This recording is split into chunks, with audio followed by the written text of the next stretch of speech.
And there we go. Hello and welcome everybody to today's Table Talk Live here at the Unit UK.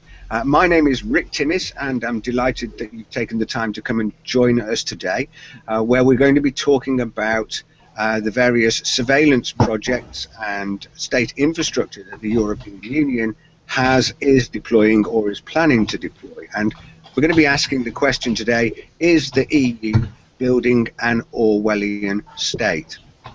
And so you can see that for those of you watching on the home page of our website, you can see that you can call into the show on 07784 473 406, and Sue, is our administrator, is there able to take your calls. Of course, you can also ask questions and join in and make comments via that, and you can do that via text message as well. Just simply send an SMS text message to that number. For international viewers watching outside of the UK, then you will need to prefix that with 00 plus 44, which is the UK international dialing code. You can also comment and interact with us via Twitter. If you simply mention @the E-Unit in your post, then Sue will get that and she'll put that forward to us here on the panel so that we can answer those questions and put them to the panel of guests and ask them. So joining us today, we obviously have the research team here at the unit. So we have Sue Deutsch, and she'll be taking your calls and dealing with you. Good morning, Sue. Good morning, Rick. And Andrew Fear, our eminent webmaster, will be here digging and pulling the articles into the chat room and digging up reference material from the website and putting that to us. For those watching the recorded episode, that'll be in the show notes later on, and you'll be able to see all the articles. Good morning to you, Andrew. Hi there, Rick. And then joining us today, we have two special guests that are joining and spending some time with us. We have Peter Brown. Good morning, Peter. How are you today? Good morning, Rick. I'm fine, thank you. I hope you're okay as well. Yes, well, we have been having one or two technical issues this morning, but I think, bar a little bit of sweating, I think, or let the audience be the judge of my composure, perhaps. And also joining us today is one of our correspondents who's written a considerable number of letters and articles that have been placed on our website, Roger Wright Morris. Good morning, Roger. Good morning, Rick and everyone. I'm very grateful to be asked. Thank you. Thank you for joining us, Roger. It's great to have you here today. Unfortunately, we've been having some technical difficulties with Chris Genius, or GadManDubs, and he's not been able to get in the show for technical issues. We have sent him an invite, and we are going to continue to do that. And hopefully, God willing, he will be able to get into the show and join us a little bit later on. We know that Trevor Coleman, MEP, who runs a very busy schedule, is a little bit delayed this morning, but he has said that he will join us as soon as he possibly can, so we're expecting him to join the show in due course. And of course, we've got an invitation out to Doug Coulter over in the States, but of course the timeline there is very early in the morning, but we'll continue to invite Doug, and hopefully he'll be able to come and talk about this with us. So let me kick off the introduction really by starting with this question: is the European Union building an Orwellian state? And the purpose of asking this question is, of course, that there's been a lot of news put forward on the Unit UK website and, of course, in other sources about the Galileo project, the Copernicus program, and the Sentinel satellites. Now, basically, the Copernicus program is a program or a project to deploy a series of many satellites into orbit that will act as a infrastructure, or an Earth observation infrastructure. Those are the EU's words. So they're building an Earth observation infrastructure that has many positive benefits, from looking at climate change, development, looking at how land grows, monitoring, and so on and so forth. But of course, it also has implications for privacy and security. Now, Andrew will draw up some articles for us, and you can find also on our website, if you're there right now, if you put into the search box Copernicus and go and have a look. You'll find there are lots of articles relating to this. The Copernicus program is looking at more than 24 as a minimum satellites that will be put up into orbit. So that's really the opening infrastructure that I want to look at today. And we're going to start there, and then we're going to be talking about other things that may well make up this potential Orwellian state that the EU may or may not be building. And at the end of this show, we should hopefully draw some conclusions with our guests and hopefully yourselves, the audience, as well. So I'm going to open, if I may, for a moment, and I'm just going to pose this question about what I've discussed there and just ask for initial comments about the question itself and what your opening thoughts are when I ask that question. So I'll go to you first of all, Roger, and I'll say the question is the European Union building an Orwellian state? What are your thoughts, Roger? I think one has to look at history, because I was born at a time when bombs were dropping in my front and back garden in Birmingham. And I think that we have lost a concept and perspective of history at the same time as we have lost our morals and philosophical lead. There is no Churchillian figure with this perspective of history leading us. It is therefore easy to be carried away by the enthusiasm of technical matters,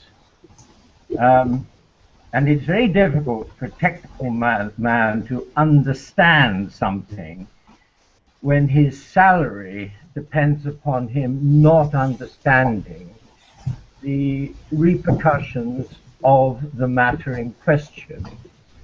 And this is the trouble, that the population of this world drifts rather blindly into a growing technical nightmare, which has forgotten that the price of freedom is eternal vigilance. Would that do as an opening? Yes, I'm sorry, Roger. We're running into one or two technical problems here momentarily, but let me pass the same question over to Peter and get your thoughts on it whilst I try and deal with a couple of issues here. Peter, so is the EU building an Orwellian state? What are your thoughts? Indubitably, yes. I am increasingly worried about how the population of Britain is drifting it into what could be potentially a totalitarian state. We are being asked to get used to having directives come from unelected, well, not even representative, they're unelected commissioners. The Parliament is a farce, because all they're asked to do is to ratify directions put out by the commissioners. I just watched a video of Daniel Hannan, who showed a sheath of papers for that afternoon's votes, and it tells me there's going to be an extra session this evening, or that evening, because they're trying to get as much legislation through as possible before the European elections, because they fear that they're going to lose the federalist majority in the EU Parliament. That alone would give me food for thought. But the whole idea of federalism, again, frightens the life out of me, because we're seeing more and more surveillance coming on. We're getting more and more draconian directives from the EU, which we cannot stop. As long as we are members of the EU, we will be bound by them under the Lisbon Treaty. And the worst bit is that they can do exactly what they want, because the Lisbon Treaty gave them the right to ratchet up without any further referral to member states. So yes, very much so. We are heading towards an Orwellian state. Rick, could I just add to that point? Yes. I don't think people realize how important the word ratchet is, which Peter has noticed. Because every directive, every piece of legislation, and legislation comes from two places. It comes from the Commission, but raised hands every couple of minutes by the Parliament to approve it. But it also comes from the European Court of Justice, which is a replica of the Supreme Court of America, both of which have a legislative function. And as this avalanche of legislation pours into the UK, and it's over 70%, and I think the Germans are about 10% more, but I don't understand why. There is no way of repealing any of it or amending it, as I understand it, except with 28 signatures, which of course is never going to happen. So I think Peter was absolutely on the button there. Yeah. So Andrew's just posted in here what he's probably said. This gives extrajudicial power to corporations, to the investor state, beyond what is imaginable, beyond the worst Orwellian nightmare. Whoever cooked this up, and I know who it is, by the way, Barack Obama, and then it goes on to say, where's that quote coming from, Andrew? That's coming from a devastating US-EU Trade Pact would make genocide a legitimate business model. I've posted that story in the top one, and that is gleaned from a interview with Russia Today and Max Kaiser. Really? Wow, that's quite something, isn't it? And of course, well, so the legislative machine, and we should investigate that a little bit further and talk about the mechanisms of that. But one of the things that I think there's been, for example, there was a big furore just at the beginning of this month when the second of the Galileo satellites was launched into orbit. And of course, whilst if you look through the European Union Commission's positive rhetoric that's presented out, then they're talking about very positive things for this infrastructure. Of course, but what they're not talking about is some of the things that this lends itself to. So I noticed this morning on the Unit UK website, there's an article running that explains how all new motor vehicles that are built and put on the roads in the European Union from 2016 or 2015, I can't remember which from the article, but Andrew will dig out the details on that. All new vehicles in the EU are going to be fitted with a black box that allows them all to be tracked and traced and basically have some forms of remote control. Now, that control system for the black boxes that are going to be built into all of these vehicles is going to be part of the Copernicus and Sentinel satellite projects, because there is no way to do that kind of level of control and surveillance without satellite infrastructure. That's how the US does it with its Predator drones, are all satellite controlled. And this is a different application. But there's another article also on our website that I would like to draw viewers' attention to, and Andrew will get the links for us. And that is that along with these UK tracker chips, there's another functionality being built into it, which has been largely been kept quiet. And that is that this is going to give command and control facilities to the European police force overall to be able to stop any vehicle through this control box. And what they're proposing to do is to give the ability to shut down the ignition system and shut down the fuel of any vehicle on the road. And of course, it is that satellite infrastructure that they'll be doing that with. So those articles show the level of control. Now that is in a civil policing what's the word I'm looking for? Domain. Domain. Thank you very much, Peter. That's in the civil policing domain. But you just said that domain there, Peter. What do you think about those stories? Do you think that our assessment or my assessment of that is correct? And what are your comments and opinions? The overall thing with Copernicus worries me greatly. There's going to be a series of Earth observation satellites. Now, they say it's for public service purposes, but the actual satellites will not beam directly to Earth. They will be beamed to a larger satellite in a higher geostationary orbit, and that will be done by laser, which cannot be hacked. Also, there's nothing to stop the individual observation satellites making a direct link with information that we're not supposed to see on this public service broadcast. If they haven't built it in, I'd be very, very surprised, and they're not doing their job properly. If it's going to be used for nefarious purposes, the only way they can do it is by a direct connection from the satellites.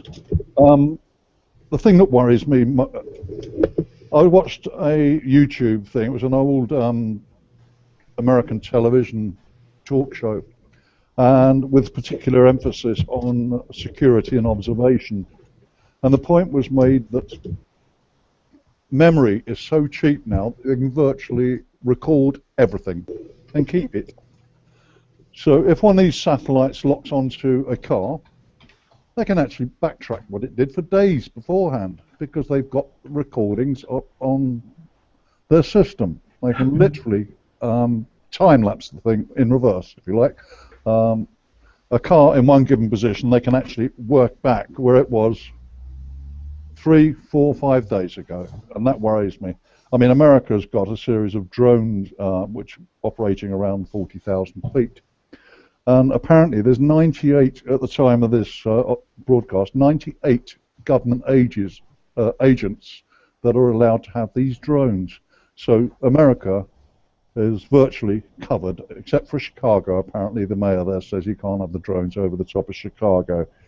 But probably 99% of America is completely covered by this, and I've got no doubt at all that is the intention of the EU, to give them complete coverage of the geopolitical area of Europe and be able to see what's going on at any one time. They say that Britain has got the highest level of CCTV cameras, but this will far supplant that. We could go on and on about it, and I'll wait for other people to come in before I go any further. Yes, well, I mean, the EFF, the Electronic Freedom Foundation, did a report just last week, I think, about this, which was saying that they're expecting there to be 30,000 drones operating in US skies by 2020. And I certainly think that the Copernicus project would lend itself to that kind of thing. And there are, already bits of legislation going through, and we'll talk more about those in different domains that are already on our website and already going through. But yeah, Roger, what are your comments at this point? I started my introduction with a reference to history and morality. And I think we are not led by anyone who remembers that the individual is everything and the state is nothing. It is quite curious that once a person moves into government and has a salary, as I quoted earlier, they no longer understand what they doeth, as the Bible may say. Yeah. And they lose their track. And if you have a moral compass and a philosophy, and by the way, it would be useful to have some philosophers and indeed someone like de Botton on this panel, because they have a good insight into the particular without losing sight of where we're going. So we do not have philosophers in government, and as a result these technical things are developed for lots of good reasons, and there's always a good reason, but they do not know when to draw a line.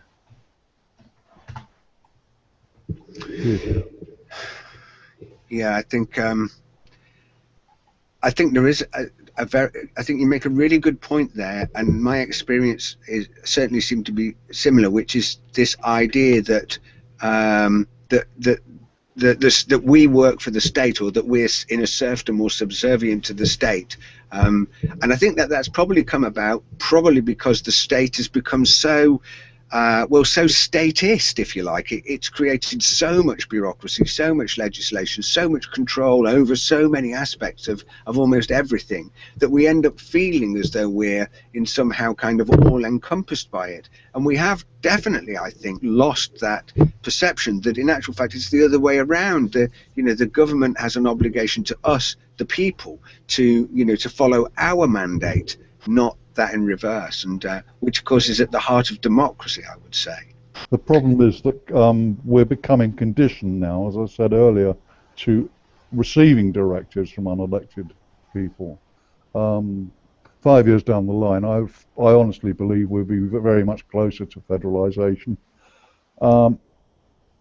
The economic argument for the EU doesn't stand up anymore. It's pretty neutral. We would neither lose money nor gain money necessarily from leaving the EU, but what we would get back is our democracy, which we've lost entirely. And federalisation is nothing to do with a political project, in my estimation.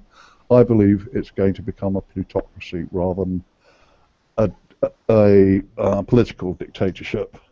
Virtually all wars that have ever occurred have been at the behest of industrialists. They're the ones that make money out of wars, and the poor cannon fodder just get dead. Peter, can I just remind you how right you are there? There's a marvelous book written by Diarmaid Jeffries, which is Hell's Cartel, and it shows how I.G. Farben built up a business, and they delivered the gas in the First World War. Because it suited them to understand profit rather than morality.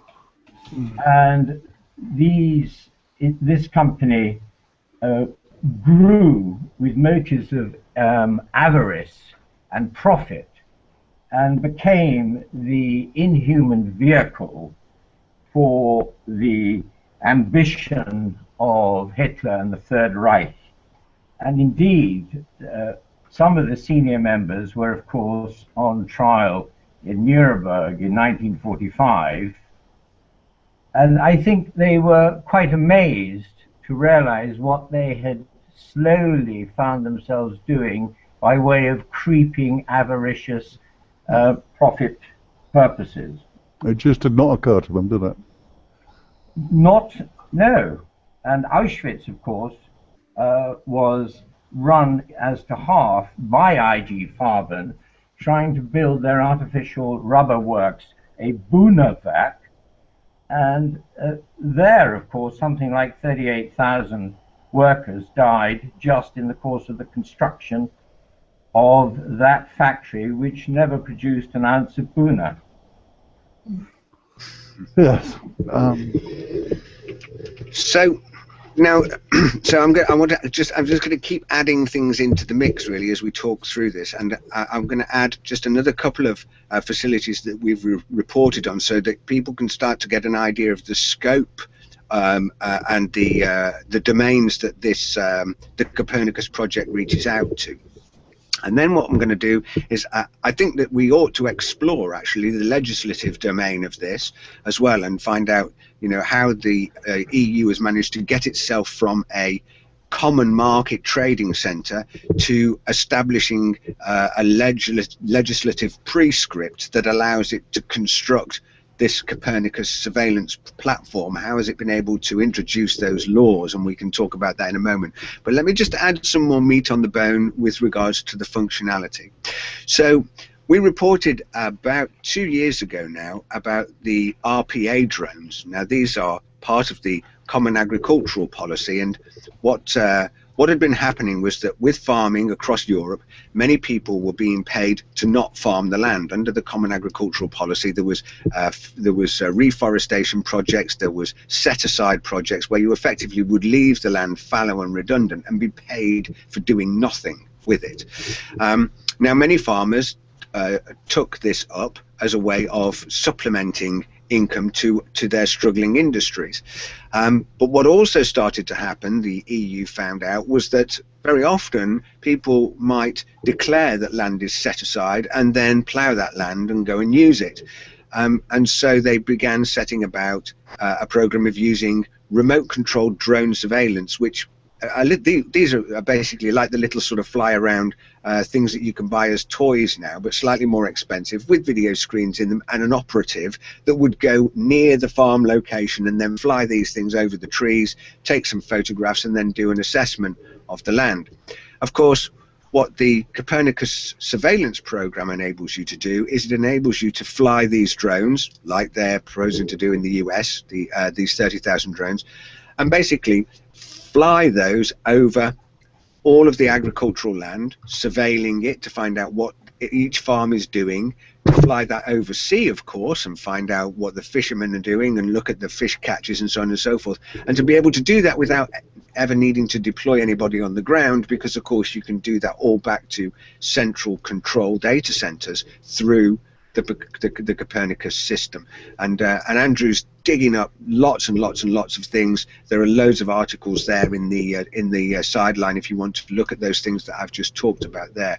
So, you know, again, a further extension of this is that there is a definite desire, particularly by the Euro integrationists and the federal the people that are in favour of a federal superstate, for the introduction of a Euro force, a European army, if you like, and there's legislation in this in our legislation section about what they term EU battle groups, which would be under the command of the High Commissioner, which is currently Catherine Ashton, but it will be whoever else is.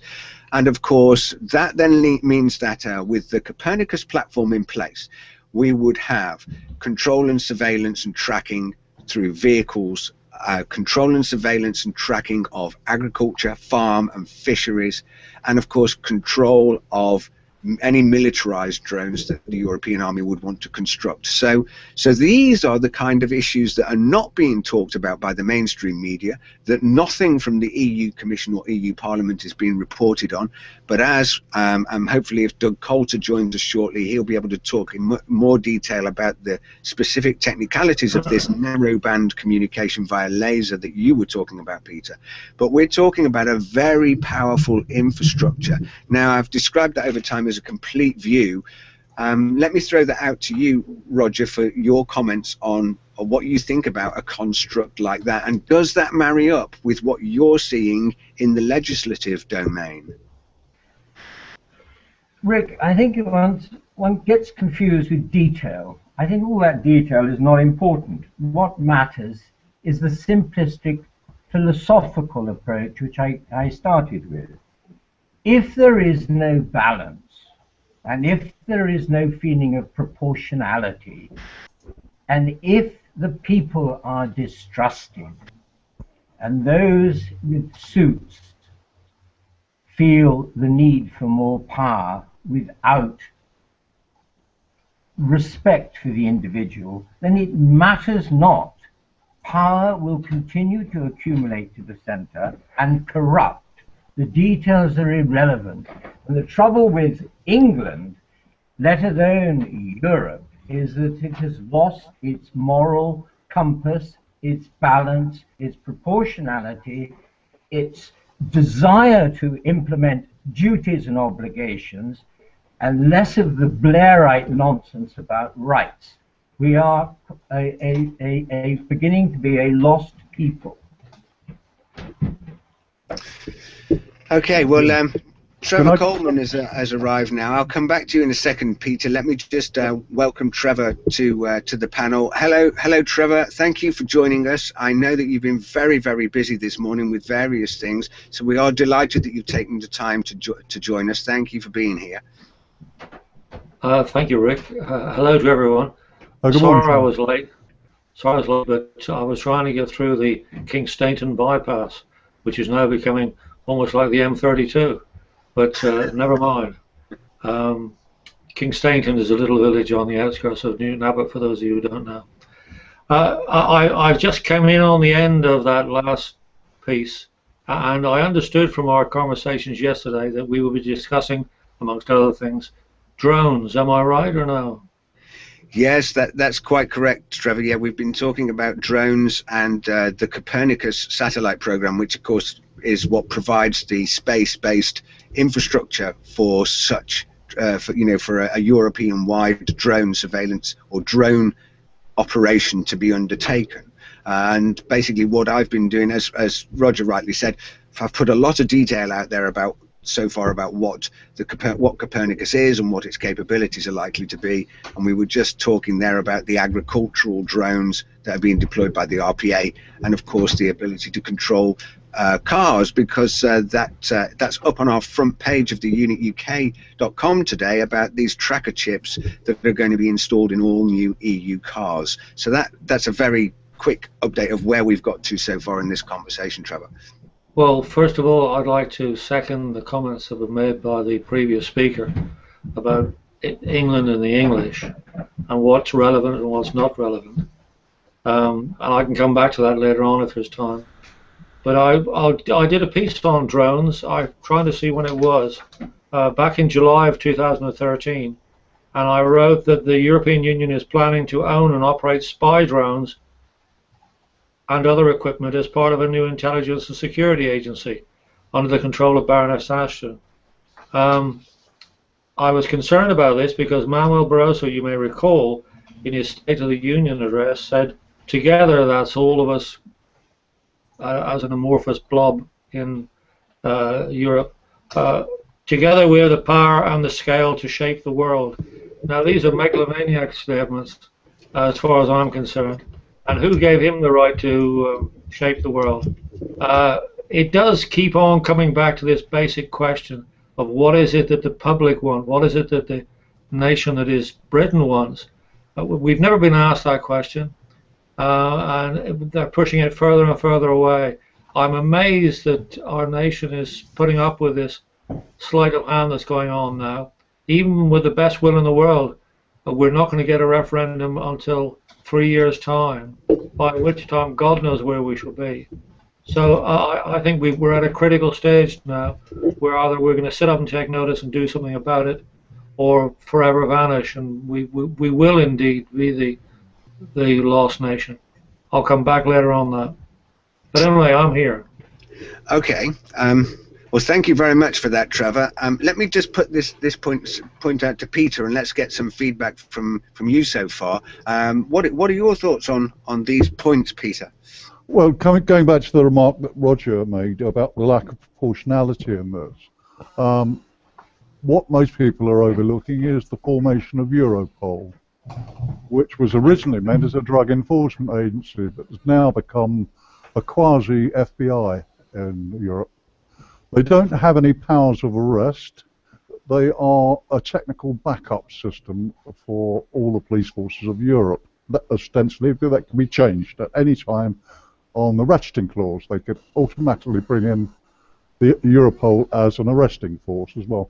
But the thing that concerns me most is they have got complete immunity to any form of prosecution, oversight, or taxes, all sorts of things.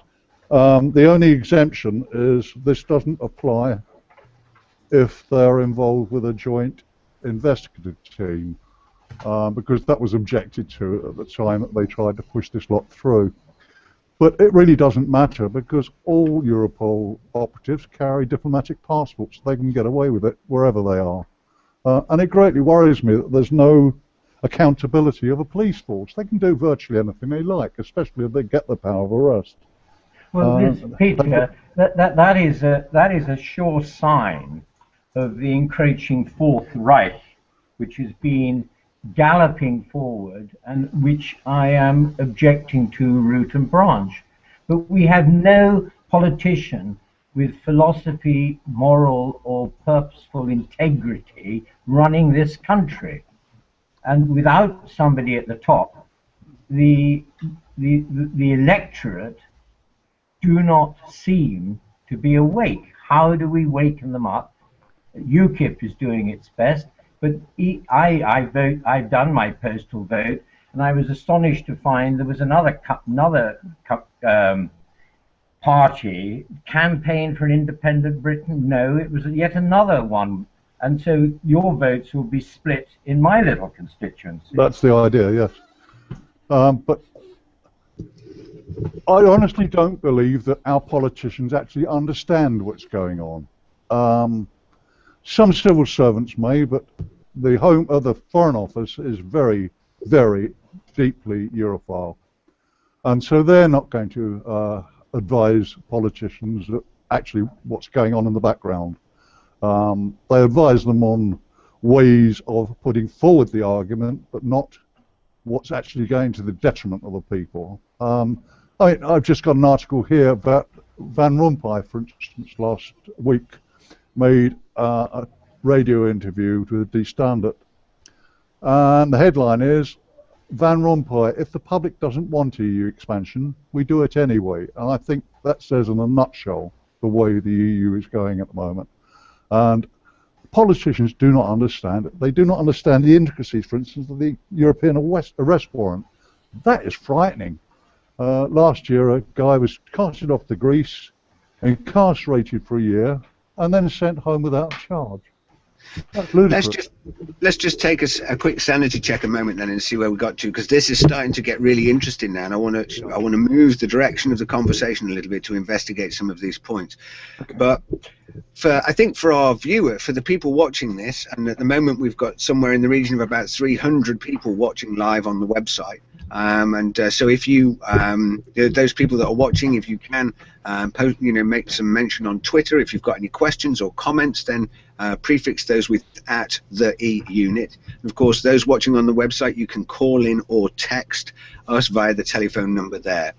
Now, 40 years ago, when the EU project began, when Britain's involvement with the EU project began, we were talking about a common market, just a simple trading bloc. And we seem to have got, without there ever being any interaction from the public at all in any kind of vote or referendum or any kind of questions asked, we seem to have got from that to now what appears to be us teetering on the cusp, if we're not already into the soup of a federal superstate that is deploying, and I'm going to use this word deliberately, what is potentially a Skynet, i.e. Skynet from the film Terminator. We're talking about, sophisticated space-bound technology that can surveil everything. We're talking about huge amounts of legal powers, and we're talking about a bureaucracy in the Commission where we've got 28 members that make up the Commission that makes all the rules, and nobody elects them and nobody puts them in power. Gentlemen, let me open that back to Trevor first of all, and just say, do you think that I've summarized that fairly, and what is your comment? Well, I would say the following, Rick, that what has been kept from the public, and still is being kept from the public because it's worked, is the fact that all this has been brought about by our own politicians. It's no good us blaming Van Rompuy and the Commission and Barroso. They aren't the people that we can touch. They're totally untouchable. And it's a clever scheme, really, just to say, well, it's not our fault. It's the EU doing this, and you will eventually be able to have a referendum. Rather clever on the part of our own politicians, who are hoodwinking the public every day with this false impression. They're the ones that got us into this. They did it willingly. They were enthusiastic partners to this from the very start, and they still are today. We have to get the British public to realise that they're being treated in this way by their own politicians. It is not the EU that's doing this, it's our own politicians. And until that strikes home, we're not going to get anywhere. The problem we've got, of course, is the mainstream press and the media are supporting these lies and deceptions. How we get over that, I don't know. But all I do know is this, that the people are beginning to wake up to what is happening, although they've only got about 10% of it. And when they get a bit more, that's when things will either break or they won't. And if they don't, that's the end of the story. That's what I think, anyway. Peter, what are your thoughts on that? Well, yes, I mean, Nice, more especially major with Maastricht, they set the ground rules, basically. I think that's what started the ball rolling with the EU superstate rather than an economic community. That certainly laid down the groundworks. But since then, it's got progressively worse. politicians like Miliband say he's not going to have a referendum until the next treaty change, knowing full well there's not going to be one. With the Lisbon Treaty and the ratcheting that I mentioned earlier on, there's no need for any more treaty change. It will be done by the commissioners and ratified by the EU Parliament. We are on a very, very slippery slope indeed. Until politicians actually start to tell the truth, apart from UKIP, until the other politicians start telling the truth, we have got nowhere to go. I think UKIP ought to concentrate more on what we're talking about here as well. They're talking about movement of labour. Okay, that may be of interest to the working man, but it shouldn't be the only interest. They should be more informed about what's going on in the background, because that to me is far, far more dangerous than any amount of unrestricted movement. Although that in itself is part of the big picture, because by moving vast droves of people from very, very poor states, they are diluting the economies of the richest states, and they are producing a very nice, cheap, compliant workforce for a plutocracy. We'll be like China in that respect. That's what they're aiming for. China's got a very, very cheap labour force and masses of them. They've got no end of resources, and I honestly believe the plutocrats behind the commissioners are trying to do the same thing with Europe, and the public need to be informed of that. I know it sounds like tinfoil helmet stuff, but it's not. It's all... Well, we certainly do have some evidence for that. I mean, I'll mention a few things here, and Andrew will draw up some stories for our comments, but if we look at Bayer, the pharmaceutical company Bayer, and if we look up Syngenta and the EU's wrestling with corporate multinational big pharma companies over the use of neonicotinoids, we've got loads of reports of that legislation being wrestled with. Now, that's not being done by influence from the people on the ground. That's actually taking place in the lobbying, you know, and there's somewhere in the region of 20,000 lobbyists in and around Brussels that are all paid by the corporations and the corporates, you know, and I've personally had first-hand experience of seeing those guys in operation at European meetings when I did some presenting on open source software, and I was really barracked heavily by a paid barrister from Microsoft and one from Sun Microsystems, who really gave me a hard time because the idea was to obfuscate the arguments in favor of the corporations. So yes, Peter, I understand, you know, that people who haven't looked at this do consider it tinfoil hat stuff, but they're in the show notes. You can go and look at the articles that Andrew's pulling up off our website right now, and that is exactly what's going on. There is most definitely a draw towards plutocracy.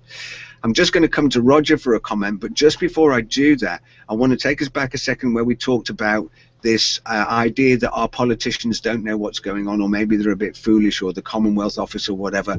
And of course Trevor said, well, you know, his feeling is that the politicians do know exactly what they're doing. We produced a film. It's available on our website in the video films section. If you click down, you'll see, go into the films section of our website, there's a film there called Betrayed, and in that film we talk about the Foreign and Commonwealth Office document 30/1048, a copy of which is available for download on this website in the 1972 et al. Section.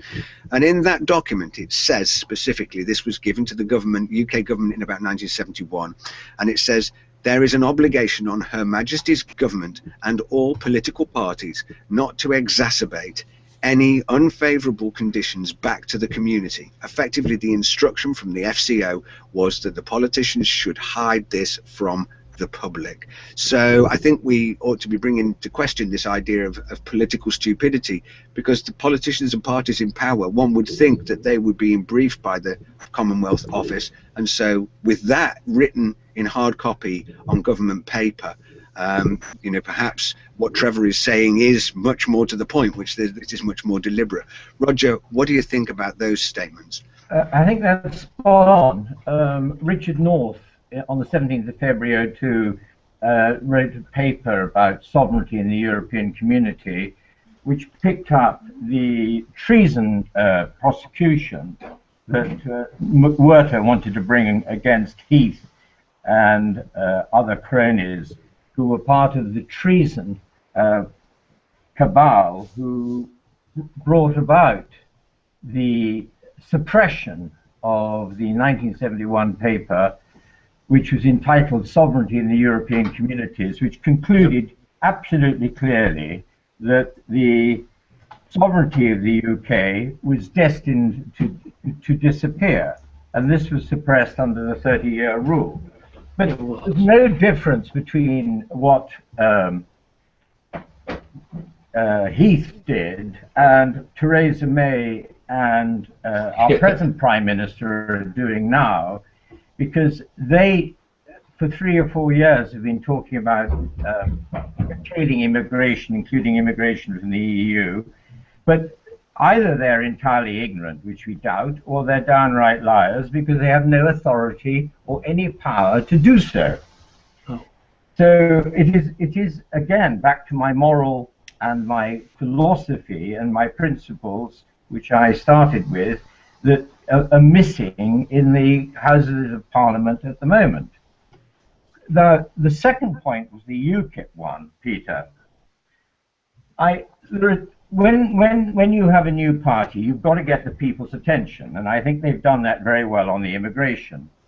But they need to move on now into stage 2 and look further, because we are talking about sovereignty, democracy, and all the matters which were referred to in this Foreign and Commonwealth paper 30/1048 of 1971. And this could be increased by getting some clever youngsters, and I'm far too old, to deal with your terrible website so that UKIP could step up into the next gear. I agree with you.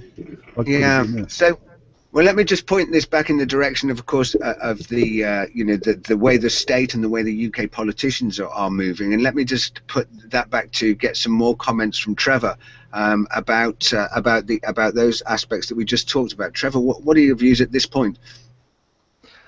Well, you probably heard me say this before, but the killer argument that is in the UKIP armory and is in our armory is a simple one.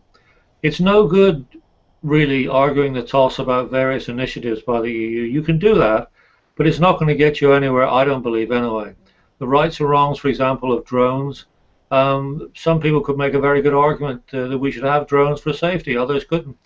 But the killer argument is this: whatever you decide, as long as you remain in the European Union, you've given up the right to govern yourself. That's the big question. And if enough people are told that, then we've got a fair chance in any referendum. And if, having been told that you're relinquishing the right to self-government, people still vote to stay in the European Union, well, then so be it. This may be because they've lost their moral compass or whatever, or it may be that we're the people that don't represent England. I don't know. But that is what it all comes down to. Trevor, yes. That's not good enough. I'm going to quote you from a wonderful introduction, prologue to Defying Hitler by Sebastian Haffner. And this is a man who fought Hitler in his individual way, and from 33 till he left in 39. And it said, those Germans, to which we say those members of the EU of goodwill, who are fighting to defend their private peace and their private liberty, are fighting without knowing it for the peace and liberty of the whole world. So are you suggesting that we're being too parochial? We are much too parochial, but the main thing is to get people to raise their sights to the very horizon that you have so succinctly identified just now. Sovereignty, independence, and get out of a totalitarian regime. Yeah. Yep, there's a quote, sorry. There's a quote I've seen offered a lot lately. It's a quote by Jean Monnet, founding father of the EU, in a letter to a friend. Yeah. Europe's nations should be guided towards a superstate without their people understanding what is happening.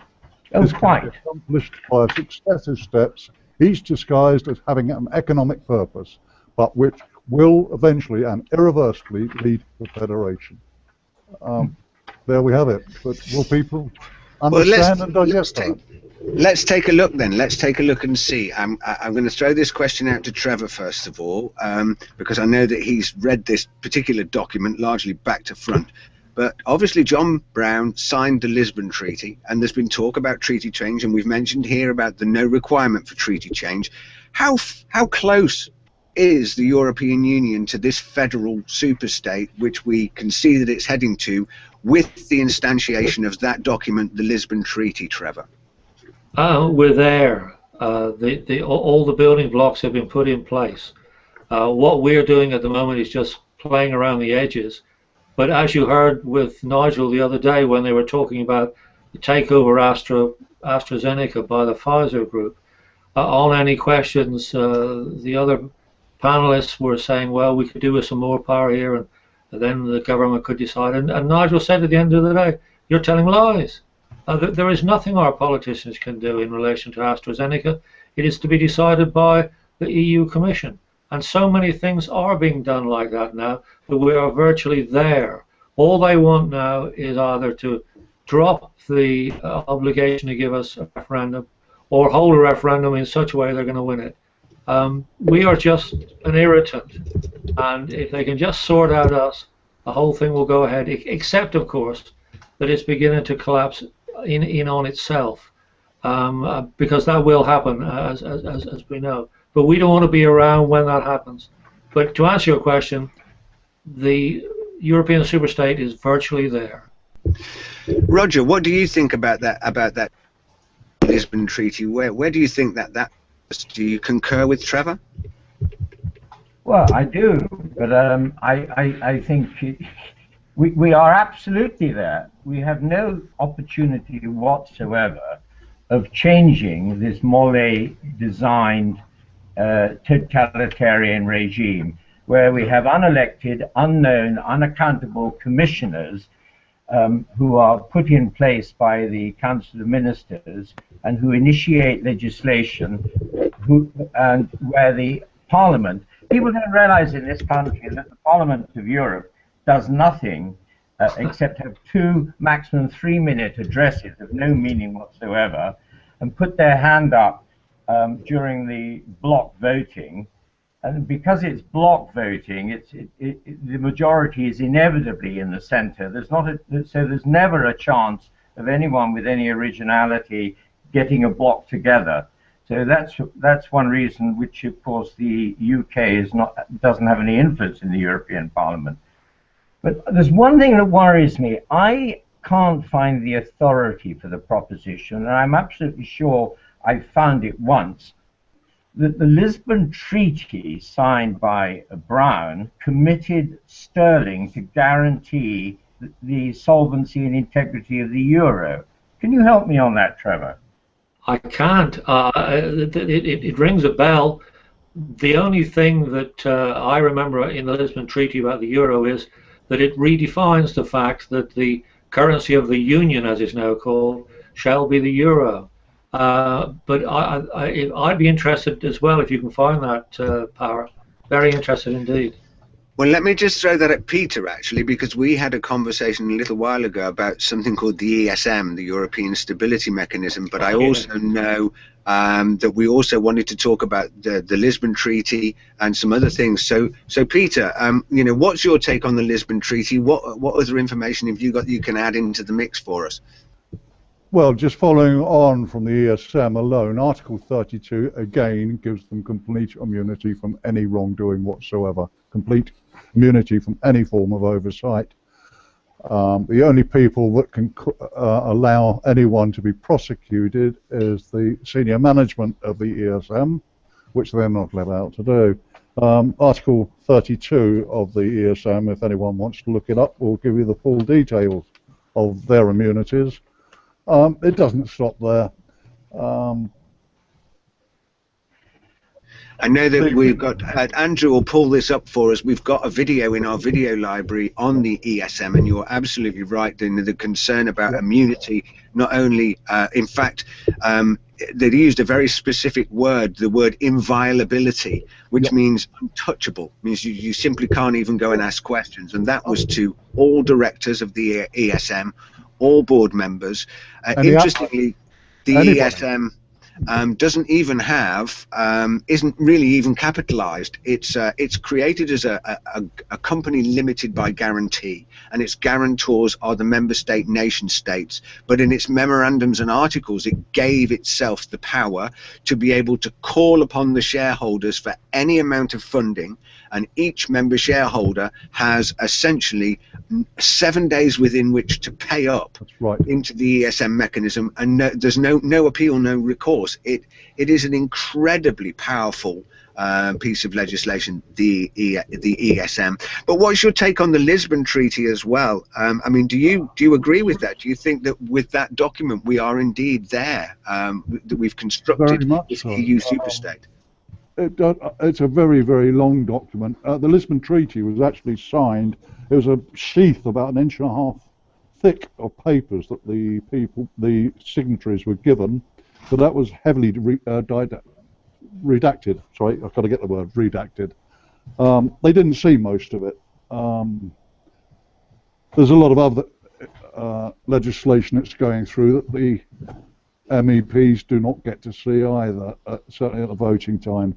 Some may, because they're in a position to be able to get it, but in the normal course of things, MEPs do not get to vote actually on the true issues of things involved.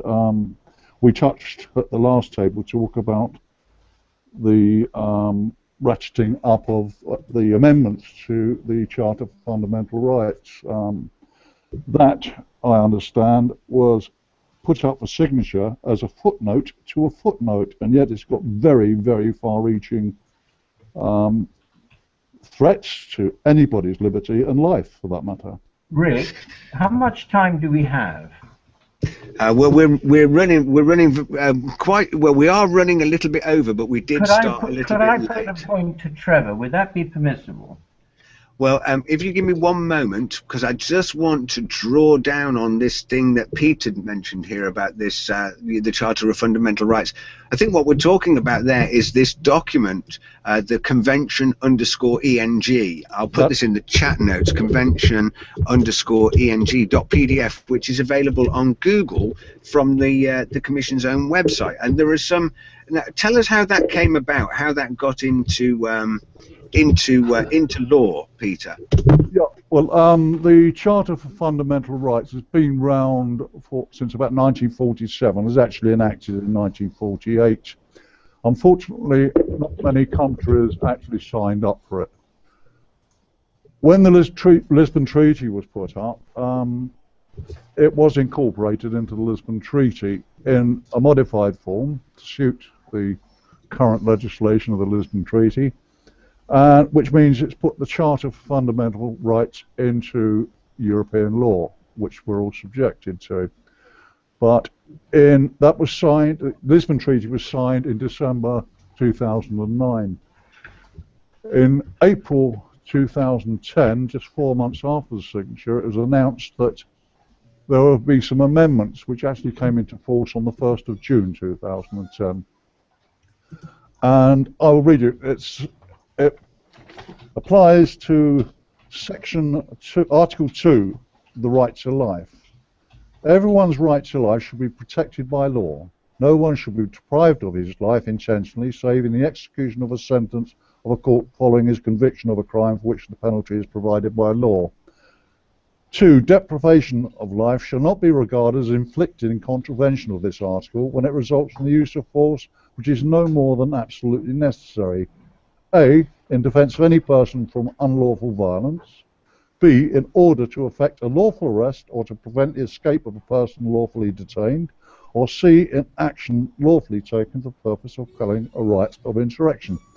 Now the first part, everyone, where it's provided law, as we've spoken before, everyone was under the impression that capital punishment had been outlawed in the EU, but that first clause seems to be condoning it again. But the things that really worry me is the second clause, parts A, B and C. Now, Nigel Farage has said many times in his interviews that there's going to be a lot of insurrection, especially in Greece and Spain. We've seen it already. But as the austerity to the richer nations is further put upon us, there's going to be violence and argument. And this law worries me. So soon after the signing of the Lisbon Treaty has given them the right to use lethal force, because otherwise there's no reason to say that it's not meant as contravention to the article. So in actual fact, any policeman is given the arbitrary right to shoot someone if they try to run away. And for the quelling of riots. And this is not about the heinous crimes of murder, rape or treason. It's about controlling people, and in a very definite and lethal manner. I think in the first instance, I mean, I think the first question to ask there is, I mean, you say there about the fact that this effectively went through the European Parliament as an amendment to the Lisbon Treaty, as a footnote to a footnote, basically was rubber stamped with no questions asked. Is that correct? Pretty much, yeah. So I mean that's got to ask some questions about the European parliamentary mechanism. I mean, just going back to what Roger talked about earlier on, where he was saying, you know, where you've got a raise of hands every couple of minutes.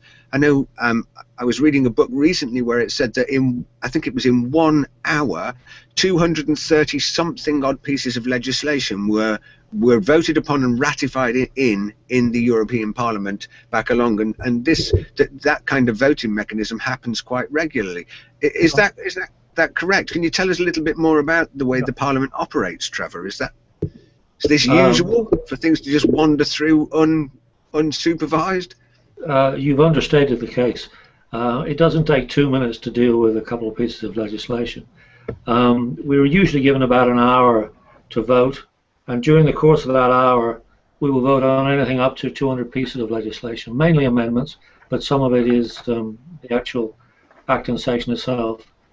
And so it is just merely a farce to say that it's democracy in action, because it's not. It is just a token gesture towards it. But I'd like to ask Roger a question, because he's gunning for me at the moment. I'd like to ask him, what was that quote he was giving me from the Lisbon Treaty about sterling being used to support the euro? Because I don't know the answer, but I will find out the answer. Can you tell me what it was, Roger, you were trying to say? The Chancellor of the Exchequer is bound to pay out monies, as he did to support Ireland, billions, when he called upon to do so to support the solvency of the euro. Okay. And therefore we didn't pay the Irish money because they were friends and neighbours and got rid of all our waste bins in the last few years, but because Lisbon so stated. Now, Trevor, I've got to disappear in a moment, but I wonder if I can we just rise above all this detail, which is really quite irrelevant, because either people want a totalitarian state or they want to get out. Agreed. At the moment, we have lots of members of the Get Out Club, but they're rather like any yacht or golf club members. They don't like others who are in the club. So we have a campaign for an independent Britain. We have got UKIP, we got independent Britain, we got this and that. We need a concerted, statesman-like approach from everyone, whereby they forget the detail and concentrate on the salient issue, namely how to get out. And this is really why Nigel needs to talk to you, Trevor, and Peter Brown, and all the leaders of all these little groups need to get together. Otherwise, we'll be swatted away ineffectually, which is really what we deserve. Well, I would second that very heartily. I've been trying to do that for the last 15 years.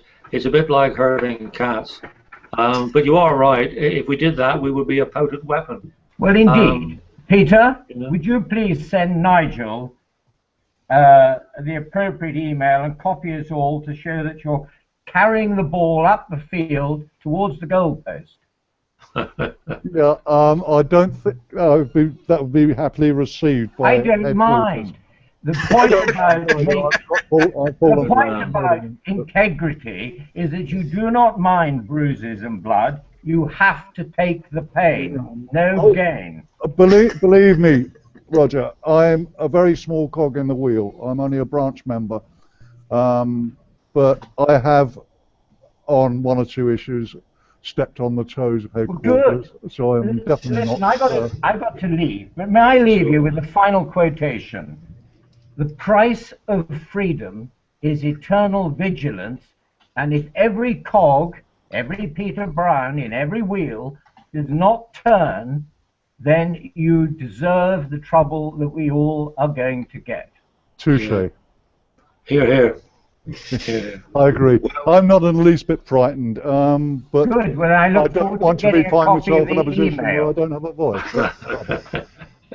And when I get Nigel's email, I will give him the appropriate advice.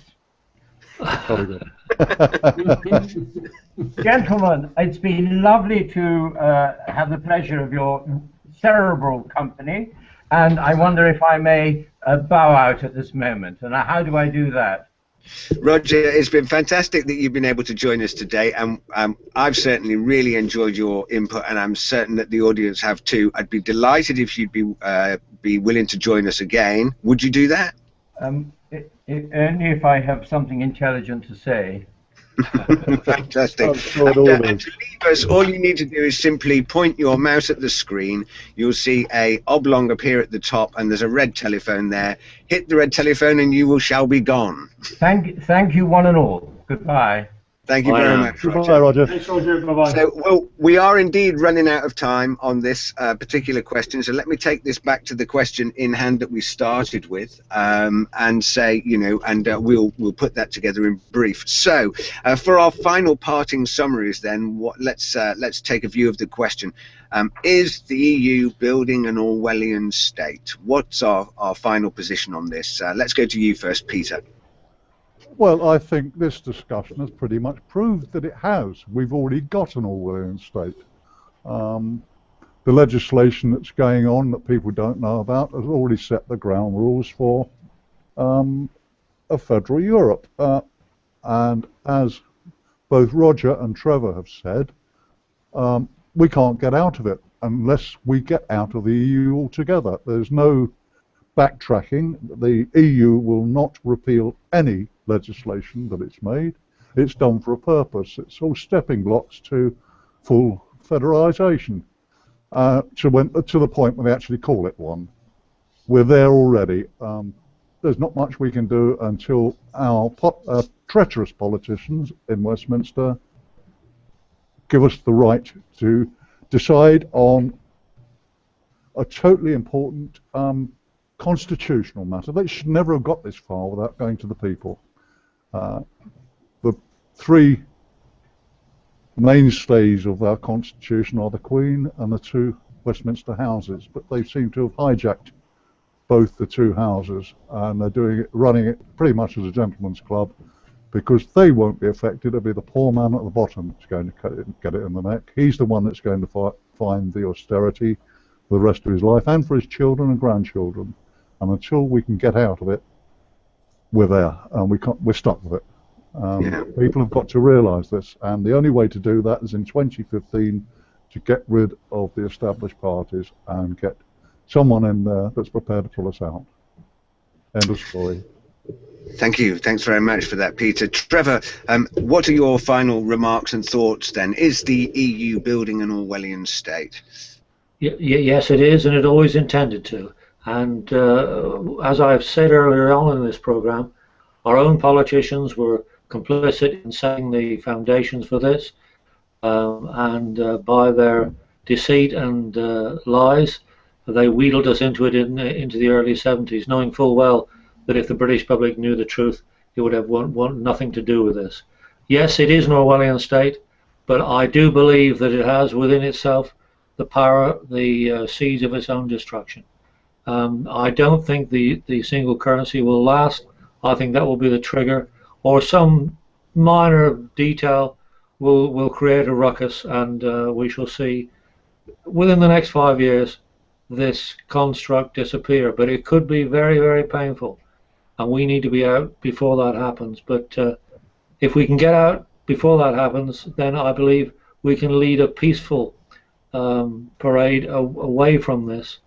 But if we don't do that, and we're the ones that are trusted with this, and we should be proud of the fact that we have the ability now to affect history and to fight for freedom and democracy, we must never give it. We must never give up, and we must fight to the last man on this. It really is as serious as that, because we are almost there at the end game. So I'm afraid it's not very good news from me anyway, but it is the realistic view, in my opinion, of where we are.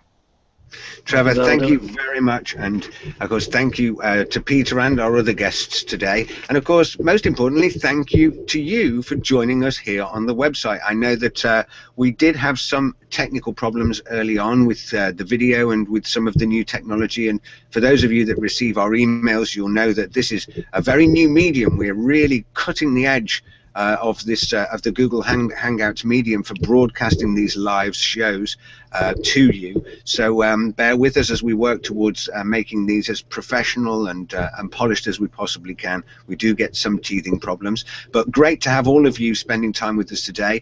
Of course, you can write to us through the contacts page. Send us your emails. What do you think about the question, is the EU building an Orwellian state?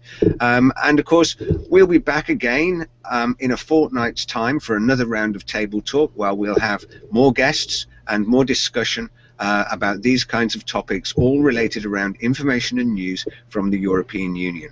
So obviously remember to visit our website, theunituk.com, for all the latest news and updates. You can subscribe to our newsletter there. You can follow us on Facebook by searching for the word The Unit UK, which is all one word. Of course, you can follow us on Google Plus and interact with the Unit community, and even join us on these shows as a guest if you'd like to. All you need to do is get a Google Plus account and get in touch with us at the Unit and let us know you'd like to join in. And of course, finally, do make sure that you subscribe to our YouTube channel, where we put out our daily, nightly news show, along with all our other news and our films, leaving the European Union and Betrayed, so you can get all of that via our channel. So it's thank you to all of our guests, and of course the research team, Andrew and Sue. You've done sterling jobs working there in the background, both of you. Thank you very much for that. And of course, thank you to the audience for joining us. And it just remains for me to say, I'm Rick Timmis. This is the Unit UK. I'll see you soon.